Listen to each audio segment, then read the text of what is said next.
What is up, everybody? John Morris here from johnmorrisonline.com, back with another episode of The John Morris Show. So I got this from Jason over on YouTube. He said, done sites in WordPress, Joomla, and Drupal. There is no way WordPress can touch Drupal, especially version 8. Even the most complex Drupal sites I have done require, at most, very little custom PHP code. There's no way to do anything even remotely compelling in WordPress without resorting to custom PHP code.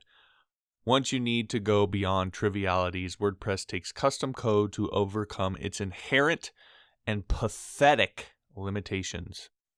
Oh, and of course, WordPress is full of potential SQL injections, etc., especially WooCommerce. Oh dear, you silly little boy. Now, actually, to be fair to our ranty little friend here, this is probably true. It might be. Who knows? I don't know. Actually, a better question I think is, who the frick cares? I mean, okay, yes, we care a little bit, but let's just be honest. You're in this to make a buck, to do coding for a living, to stuff the Benjamins. Well, you get the point. So, my question is, how's that Drupal market there, bud? Actually, let me just answer that for you. So I went on Upwork as one example, and a search for Drupal jobs turns up 410 jobs. Wah, wah, wah. Now, by comparison, a search for WordPress turns up 13,153 jobs.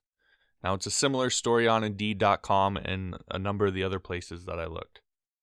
Now, when I say that, so from that, it's obvious there's just a lot bigger market for WordPress jobs out there. A lot more likely to get a job, etc. Now, I know what you're thinking, but Drupal devs make more. And again, to be fair, that's true-ish, I would say.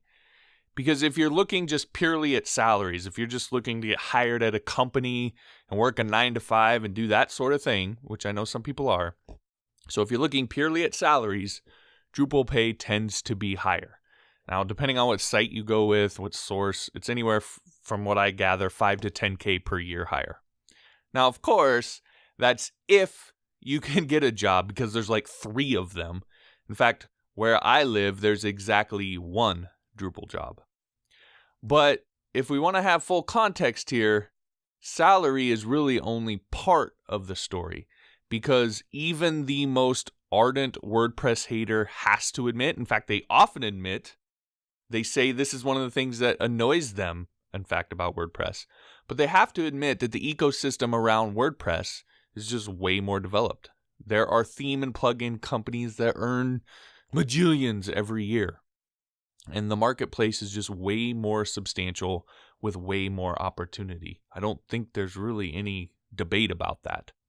So you're, again, just way more likely to get work there. And I feel like there's way more upside potential outside of the very specific niche of a 9-to-5 salary job. Okay, so yeah, blah, blah, blah. Drupal's code is better commented, has pretty curly blah. Okay, I get it. But for me, when it comes to what matters, I'll take WordPress all day long. Now, of course, form your own opinion. Do with that what you will. Use what you want. But I just, getting hung up on this, XYZ is better coded, therefore, like, let's be real about it. We're all trying to get work at the end of the day. We want to do this for a living. And so you have to take into account both. So if you feel like it's really important to you to work with something that has the prettiest curly brackets, and you feel like you can put in the work you'll need to put in order to go for a Drupal job or whatever, hey, do your thing, go for it. But if you want to go into a market that's just way more sophisticated, I believe has way more upside potential, and you can deal with the terrible, ugly code, which I really don't think is as bad as people like to portray it to be. If you can do that, then WordPress is a great option because there's tons of opportunity out there. Anyway, again, form your own opinion. That said, if you're ready to quit just jacking around with these know-it-alls and their opinions presented as facts and just get down to actually working and doing something. At the end of the day, whatever you do, it's more about doing something, going down some route, some path, than sitting there overanalyzing everything. Just start doing something. Go down some path. And you'll get a lot further than sitting here trying to pick the perfect one. But if you're ready to do that, you want to start coding for a living, you want to start actually, maybe working from home or at least doing something you love on a daily basis, then I recommend heading on over to johnmorrisonline.com/WordPress and taking that WordPress course. It's not my course, but it may be just one of the best WordPress development courses on the planet. You learn themes, plugins, basically everything that you would need to learn from somebody who's been doing it for a really long time and has another course on Udemy that's one of the top-rated, best-selling courses on Udemy. So, again, really great WordPress course if you want to learn how to do this. And right now you can get it for just pennies on the dollar because they're in the middle of another one of their deals. So, do what you will with that. Do what you want. Form your own opinion. But if you want to do that, johnmorrisonline.com/WordPress. All right, that'll do it for today's episode. Hit the like button if you liked it. Subscribe if you haven't. And we'll talk to you next time.